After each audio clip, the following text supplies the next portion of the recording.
Je pense qu'au final, on est vraiment pas mal pour parler d'équipement pour l'hiver aujourd'hui. Parce que moi j'ai fait ma petite séance ce matin et je sais pas si c'est parce qu'on est en fin d'hiver, mais j'ai trouvé que c'était une des pires journées que j'ai faites depuis le début parce qu'il faisait -17, il y avait un petit peu de vent, le sol il était dans tout un tas de conditions différentes et c'est là en fait où choisir son équipement avant d'aller courir c'est le plus challengeant parce qu'on est à l'intérieur, on est au chaud et on se dit qu'est-ce que je vais avoir besoin pour que ma séance reste qualitative. Avec l'expérience, petit à petit, on commence à avoir les repères, mais mine de rien, à chaque fois, c'est quand même la grande inconnue avant d'y aller. Ce matin, par exemple, j'avais séance de fractionné. Donc, si on commence par le choix des chaussures, typiquement, moi j'ai 3 paires de chaussures que j'utilise en hiver. Donc là, j'avais séance de fractionné. Donc, j'ai pris celle-ci, mais Saucony Endorphin Speed, qui n'est pas une chaussure qui accroche énormément, mais elles accrochent correctement, c'est une de celles que j'aime bien pour ça. Et surtout, le mesh ici, il est quand même assez protégé. Donc par -17, c'est important parce que sinon les petits doigts de pied, ils gèlent pas mal. Donc c'est un bon compromis pour moi pour courir l'hiver. Et sinon après, la deuxième paire que j'utilise en hiver, c'est la Salomon Sense Ride. Donc là, c'est une chaussure format assez classique avec des petits picots et la matière, le Contagrip, le caoutchouc de Salomon qui est quand même pas mal, qui agrippe pas mal. Dans les conditions d'aujourd'hui, honnêtement, là, quand on court vraiment sur la neige, c'est limite suffisant parce que la neige, elle ressemble un petit peu à du sable en termes de consistance. Bref, pour tous ceux qui ont déjà couru sur une plage, comprendront à quel point c'est l'enfer. Mais il y a ça et souvent, quand les conditions sont un peu compliquées comme ça, je vais soit rajouter ça, donc c'est des chaînes en fait, ça s'appelle Yaktrax. Et du coup, ça va rajouter un petit peu de traction sous la chaussure quand on est dans des conditions un petit peu compliquées. Et sinon, j'ai aussi une autre paire qui est celle-ci. Donc ça va parler un peu plus encore au trailer. C'est les Salomon S-Lab Sense Soft Ground, je crois, pour sol mou. Donc là, on a des picots qui sont un petit peu plus intenses et qui vont permettre d'accrocher encore plus le sol. Et en hiver, ça c'est nouveau, cette partie-là, là, ça fait comme s'il y avait une chaussette. C'est bien parce que ça évite que la neige rentre dans la chaussure. Et en hiver, on est assez content quand on n'a pas la neige qui vient mouiller le pied. En gros, niveau chaussures, c'est à chaque fois quand je vais sortir, je me demande un petit peu qu'est-ce qui va convenir le mieux aux conditions du jour et puis je fais mon choix. Et ça m'arrive des fois de revenir en arrière au bout d'un kilomètre en me disant « Oula, ça marche pas, c'est pas du tout ce que j'avais imaginé pour aujourd'hui, donc je change d'avis. » En particulier quand j'ai mis les chaussures les chaussures de route et que je me retrouve avec du verglas, de la neige et que ça patine. Ensuite, on a parlé des chaussures, mais en hiver, c'est pas forcément ce qui est le plus important. Pour moi, c'est ce qu'on met sur soi parce que courir en hiver, ce que je dis souvent, c'est pas forcément désagréable. C'est juste qu'il faut avoir le bon équipement en fonction des conditions du jour. Et il n'y a pas que la température qui rentre en ligne de compte. Évidemment, c'est un gros facteur. Quand je vais courir et qu'il fait, comme ce matin, -17, il faut avoir suffisamment de couches de vêtements pour ne pas avoir froid, mais il faut aussi regarder les facteurs vent, qui est hyper important parce qu'un jour où il fait -15, -20 et qu'il n'y a pas de vent, ça se passe super bien en fait ici. Par contre, dès qu'on a un petit peu de vent, ça se transforme vite en enfer. Et les conditions qui sont un peu traîtres aussi, c'est des fois on peut se dire il fait un peu plus chaud, on est autour de 0, et ça va parler un peu plus aux Français. Quand il fait 0 à 5 degrés, on peut se dire ah ça va, la température elle est correcte, mais en fait il y a l'humidité qui vient rentrer dedans, il y a aussi le vent et du coup le ressenti peut être beaucoup plus froid que la température le laisse croire. Donc moi je regarde toujours un peu par la fenêtre, je regarde aussi un petit peu ce que dit la météo en termes d'humidité, de vent avant de choisir mon équipement parce que c'est hyper changeant avec ça. Et au Québec en particulier, c'est un peu les montagnes russes, la météo. Un jour, on va avoir 0 degré, humide du vent. Le lendemain, il va faire -20. Bref, il faut vraiment regarder presque à l'heure près quand on va courir, sinon on se fait surprendre à chaque fois. La règle standard, au final, c'est ce que j'appelle, c'est pas moi qui l'ai inventé, mais la technique de l'oignon. C'est-à-dire qu'en fait, on va mettre X couches de vêtements qui vont petit à petit aller nous isoler un peu plus de l'air extérieur. Donc le plus important pour moi, c'est la première couche. Bah, là, j'en ai un sur moi. Ça, c'est ce que j'ai utilisé tout l'hiver. C'est un Odlo Warm quelque chose. C'est vraiment un vêtement qui va être hyper collant et en même temps qui va bien garder la chaleur. Donc ça, pour moi, c'est un indispensable. J'en ai deux. J'ai celui-là et j'ai le deuxième, bon, qui est encore un peu mouillé parce que je l'ai utilisé sur ma séance de ce matin. Et ces deux trucs-là, c'est vraiment ce que je lave le premier l'hiver parce que je les utilise quasiment à chaque sortie.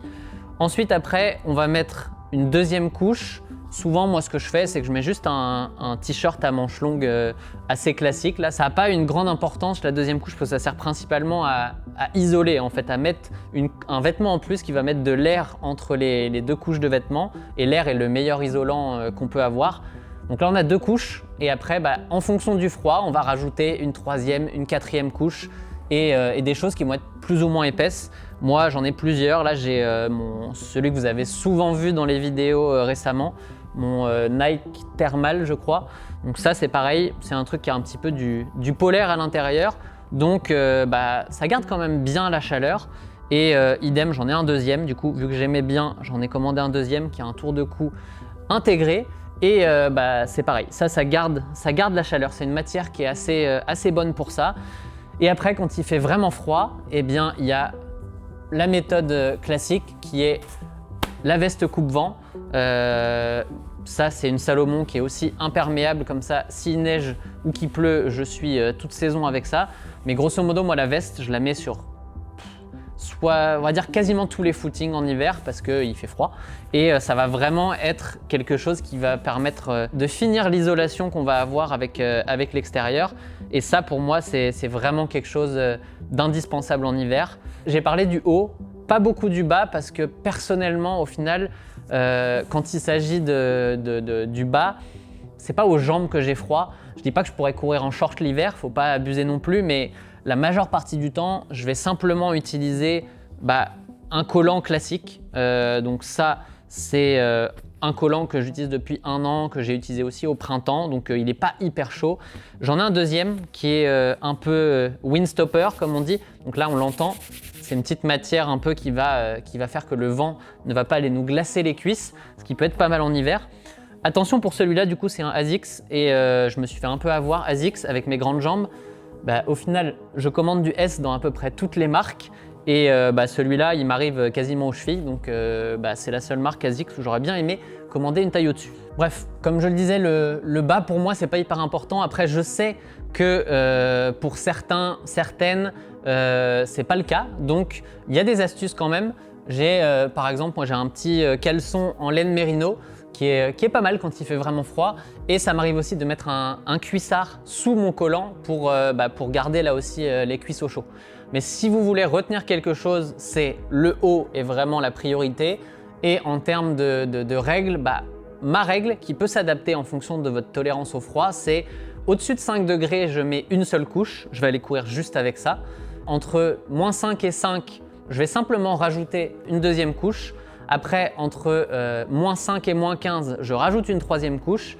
Et au-delà de -15, je rajoute une quatrième couche parce que là, ça devient vraiment extrême.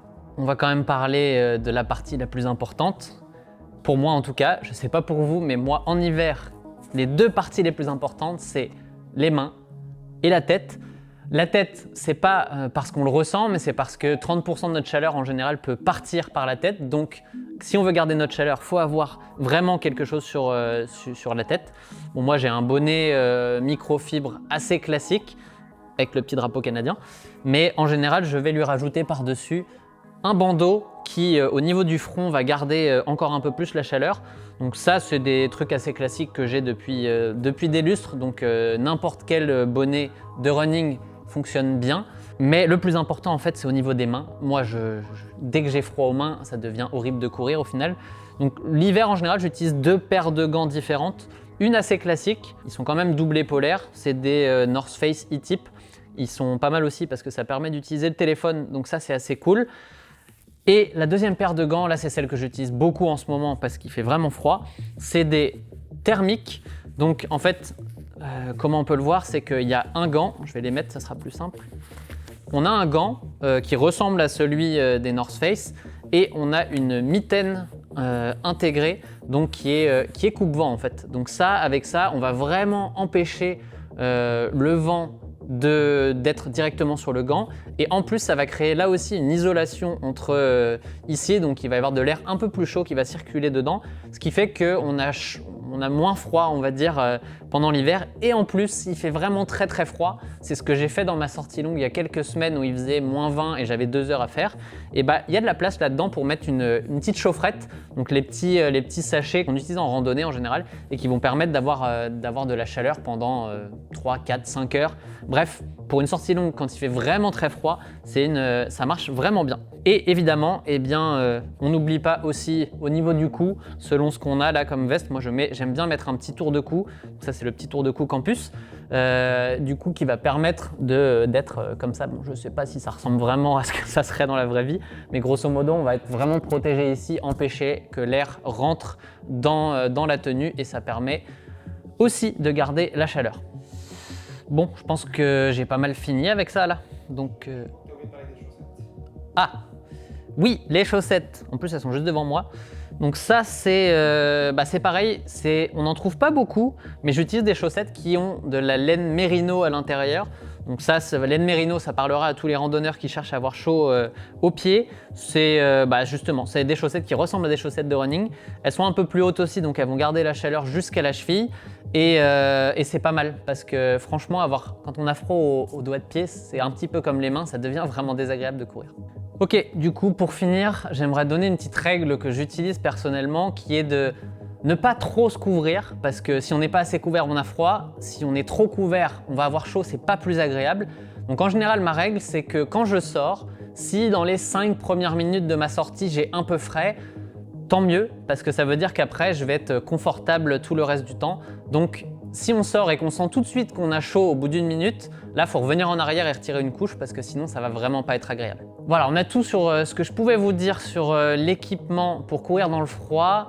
Maintenant, ce que je me souhaite, c'est que dans le prochain épisode, on n'ait pas besoin d'utiliser trop de ces conseils, parce que le prochain épisode, ça sera sur la sortie longue. J'ai 2h15 à faire, et j'espère vraiment pas utiliser 4 couches, parce que ça voudrait dire qu'il fait -20 et j'ai pas envie de faire une sortie longue par -20. J'ai qu'une hâte, c'est que l'hiver se termine.